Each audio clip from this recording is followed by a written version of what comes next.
মই এইটো আগৰ পৰা সপোন এটা ৰাখিছিলোঁ যে মই এটা সময়ত গৈ পেলাই হেৰি কৰিম বুলি।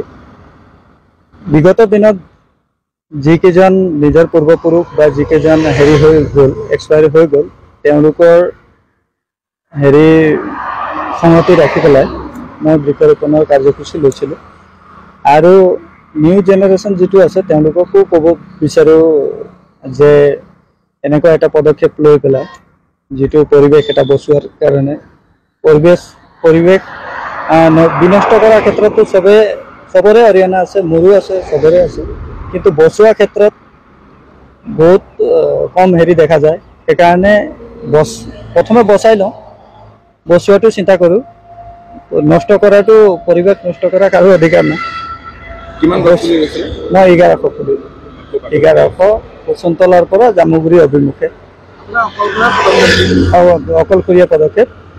মই অসম আৰক্ষী, দ্বাদশ অসম আৰক্ষী বাহিনীৰ এজন। মোৰ নাম লেছনায়ক ৰাজকুমাৰ শৰ্মা।